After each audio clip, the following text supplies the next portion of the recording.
Hello, everyone. Thanks for joining us on this wet and cold Tuesday evening. I'm Chris Thomas. I'm Laura Painter. We start with today's weather impact alert. And guys, it's a lot. Take a look. These are some extreme conditions. Heavy rain continues to fall in the valley, making for slow and slippery commutes. It's also been snowing and raining today in the Sierra. Icy slick roads for drivers in the mountains. And just into our newsroom, we're also learning about more than 10,000 customers without power near Truckee. We have live team coverage on the new rain and snow, from the challenging conditions in the Sierra to the flooding concerns in the valley. But we start with Chief Meteorologist Monica Woods tracking the latest on what to expect. Well, it has been quite the afternoon with heavy rain and gusty winds blowing through the valley, a powerful cold front and a distinct line of precipitation you can see running north to south here off towards the Bay Area, where the back edge already starting to see some clearing across the North Bay areas.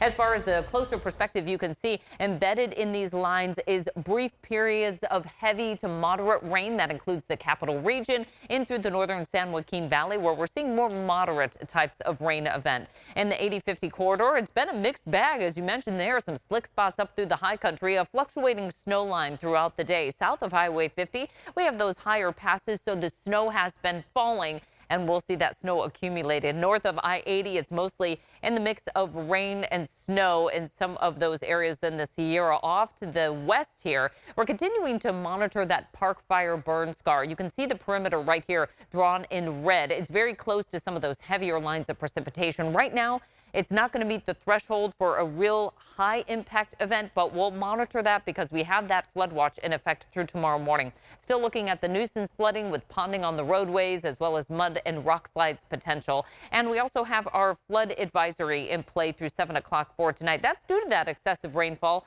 street and road flooding possible. In the high country, our winter storm warning continues through tomorrow morning. 1 to 3 feet of snow possible with 70-mile-per-hour gusts, and a winter weather advisory in the coastal range. Speaking of wind, our wind advisory continues through 10 o'clock tonight. Our peak wind gusts upwards of 40 and 50 miles per hour in the valley. Those temperatures starting to fall, cold front moving through. We'll talk about what's ahead for the rest of tonight coming up. Sounds good, Monica. We can hear it coming down in sheets right now over the studio. Rain and snow and everything in between has been falling on Interstate 80 today. Yeah, there was at least one spin out of a semi early this morning.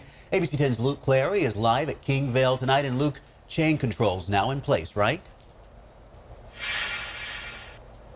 Yeah, that's right, Chris, Laura. And earlier today, we had some beautiful, fluffy snow out here. But for the last several hours, we've just been dealing with this cold, icy rain, creating slushy conditions on the roadways. It's a real handful for drivers and the Caltrans crews working to keep the interstate open.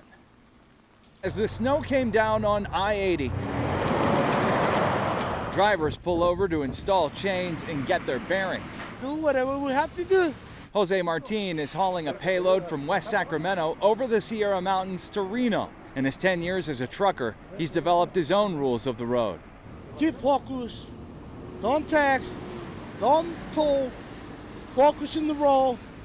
Go slow, and you come home. Throughout the day, dozens of truckers pulling over to install chains, at times causing traffic backups. Caltrans crews out in force, keeping the highway open at all times, their main priority, according to District 3 spokesman John O'Connell. We have seen Caltrans snowplows out and about on the roads. We see people like yourself in that bright, high visibility jacket. What are your crews doing right now? They're out plowing the roads, keeping them clear, and grading. Grading off the snow as well, keeping I-80 as clear as possible. He said there was a semi-truck spin out around 9 o'clock in the morning. Thankfully, no injuries reported, and traffic was moving again pretty quickly. While he's on the job, Jose Martin says he thinks about his loved ones at home. I have a family. Everybody have a family. So everybody want to come home safely. And so while it seems like for now traffic is moving pretty smoothly, things can change quickly. Caltrans said you should bring things in your vehicle just in case there is a stop in traffic. Things like a full bottle of water, some snacks, blankets, and make sure that all of your electronic devices are fully charged. Reporting live in Kingvale, Luke Clary, ABC 10. Good information, Luke. You be safe out there as well. Thank you. Listen to this. Sacramento County is now proclaiming an emergency in response to levee erosion. This is on the levee west of Dillard Road and south of Highway 16 at the Cosumnes River. According to the county, the threat of levee failure is low, but the Office of Emergency Service has developed a response plan if conditions get worse. The recent rain is also causing the Sacramento River to rise. This is what it looks like today. The measurement showing the river level is just below the 15-foot mark. And the Fremont Weir is expected to overflow its banks for the first time this water year. It happens when the Sacramento River stage reaches 32 feet. The water will then divert into the yellow bypass. And I want you to take a look at this. A major mudslide this afternoon caused a home to slide down a steep hillside and into the Russian River. This is in Sonoma County. Investigators say the home was empty, but rescue crews searched the water and debris. About 10 homes in the area were evacuated. Tonight, the heavy rain is leading to dangerous conditions in areas of the valley and foothills, causing flooding and in one community, a sinkhole of more than 10 feet. ABC 10's Roxanne Elias joins us live, braving the elements for us from Slough House on Kiefer Boulevard, an area known for flooding. Roxanne, it appears to be pouring where you are. What impacts are you seeing right now? It is, Lauren. We are here right by Jackson Road, where officials have officially shut down the road because of flooding due to all this rain. You can actually see here behind me where Deer Creek is going over the road and kind of just flooding all sorts of the community here.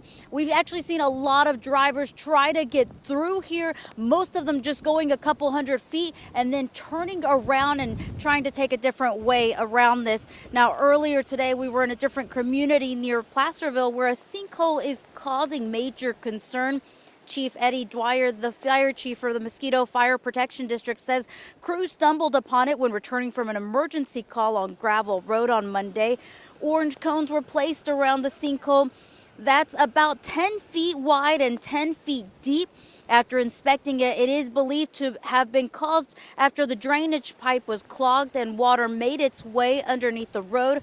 Dwyer says the sinkhole also grew overnight with more rain and says right now there's no way to see how much damage has been done under the road. I'm greatly concerned about committing fire engines over here and have them sink and completely block any type of access. So this is a one-way in, one-way out roadway.